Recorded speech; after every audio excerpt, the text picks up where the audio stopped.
Hey Changemakers, it's Julia Chow. Welcome back to this channel. Today we're going to discuss how and who to look for in mentorship. So many of you have asked me this question over and over again on social media, on YouTube as well. How do you find a good mentor? Coaching and mentorship can cross and they can sometimes be the same person.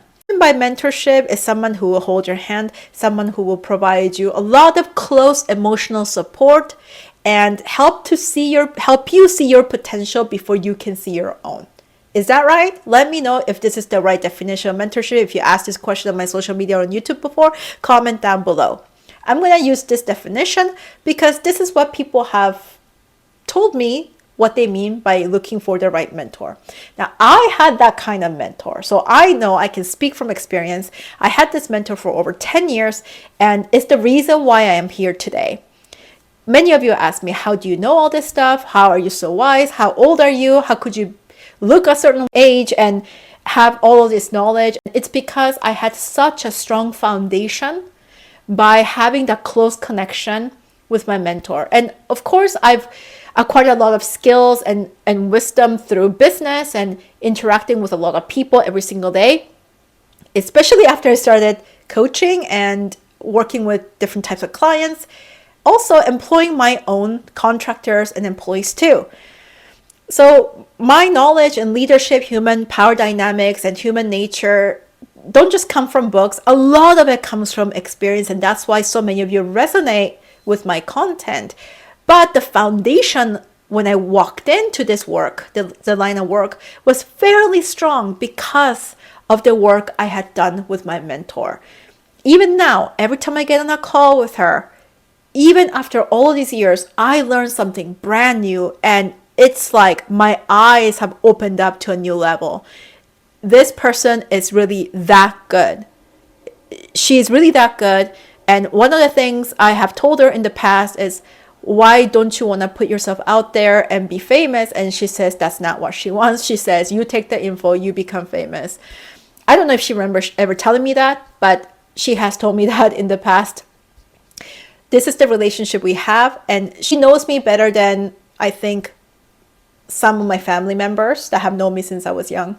She knows me really well. She knows my patterns. She knows my shadow. She knows a lot of aspects about me.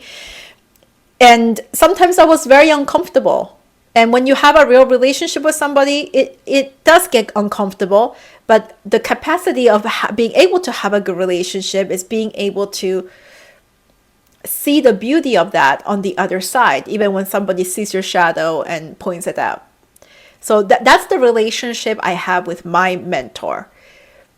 She saw my potential before I could see any of mine.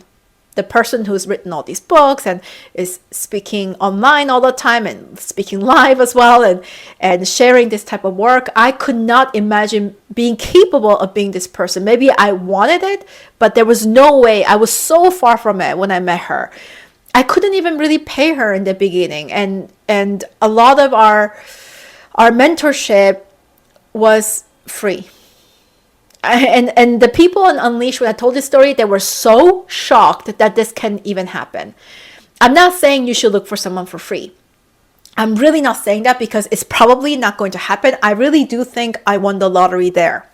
What I am saying, however, every mentor needs to get something from the relationship too. If you tend to have a hard time finding somebody who will believe in your potential, whenever you do find somebody who seems to help you later on, you realize that person has used you, then you have not thought about, number one, how you come across. Are you coming across respectful? Outside of your intent, are you respectful? Are you making that person feel like you value them, first of all? And are you doing that? Are you not doing that?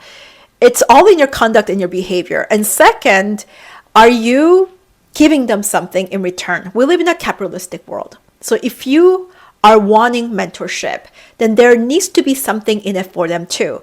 So you have to ask yourself, what's in it for them? What's in it for them? Now you may think, well, your mentor didn't take anything from you. That's not true. It's not true at all. Because I thought that in the beginning because I couldn't see my own value. But she told me over and over again that she was getting plenty back from me Because, she said, is how you present yourself. I wanted to help you. And then later she became more specific. That was initially when I asked her that question. Later she said, I get a lot of value out of our conversations because it makes me think about relational aspects I never thought about, because now you bring the business perspective or the sales perspective or how people interact in the business world, which is very relevant because the business world is the real world and is how all humans interact. So I was giving her value. I just didn't realize how much. She also really enjoyed being in my energetic space because of my ambition, drive, and my action-driven personality that she said very few people that she's met in her 40 years of working with people. She has rarely met somebody who was so action driven, and that was very refreshing for her. She also mentioned that I was very growth minded, I was very coachable, and that also gave her a lot of satisfaction. Now this is just her perspective here, but that's a mentor who actually created this person here. So now if you want to be the person who receives mentorship, you have to think about, how are you coming across? What value are you bringing to the table? Or are you only thinking about what you can take from this person? Do you see someone at work who is ahead of you, who maybe looks like you, she's a woman or a woman of color, and you go straight to that person expecting this kind of extra? Because mentorship takes a lot, because what you're looking for is not just a transaction. There's a transaction, but that person has to have the desire to want to help you a lot more than what you're sometimes giving them. If you're paying them, you're paying a professional relationship, let's say, like I have lawyer, I have accountant, right? If I'm paying them and they just complete their task, like you have a boss and they just fulfill their boss duty, a mentor will go beyond that, help you see your potential, and bring all sorts of other types of values like network, introduce you to the right person, put you towards the right direction. They have a lot of different resources. That person is invested in your potential, and they'll do what they can in their power to make sure that you reach your potential. That drive is something that you cannot ever buy with plain money. You cannot pay for a service and have that come extra.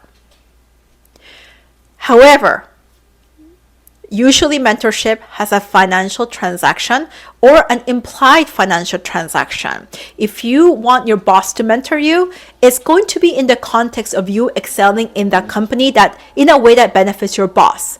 If you are asking for mentorship that doesn't reflect that, there's nothing in it for your boss, then you have to rethink, who do you think you are? Why are you an exception in the world of capitalism? Why are you looking for a mom, which is not realistic? It's not realistic. You need to find a mentor based on where you want to go. What is a picture of you that you want to become? And find a person who's a match. But when you do find a person, your conduct, your communication skills, how you make that person feel, all of that tied together. And it's not about never making a mistake, because all of us make mistakes. I was not the most socially elegant person when I first met mentor. Obviously, I was young and had much less maturity and very little experience, and it showed. But what she noticed was that I was highly coachable. So if you can be that person who's not just talking the growth, but you are acting on the growth, people like you. If you are mindful and careful about your conduct and how you come across, people feel respected and they will respect you back. When you're an asset to people and you're likable, opportunities rain on you, and that includes mentorship. What did you think of this video? Please let me know by commenting down below. Go down to the description and watch the Social Elegance presentation and book a call with my team to get started. Thank you for watching.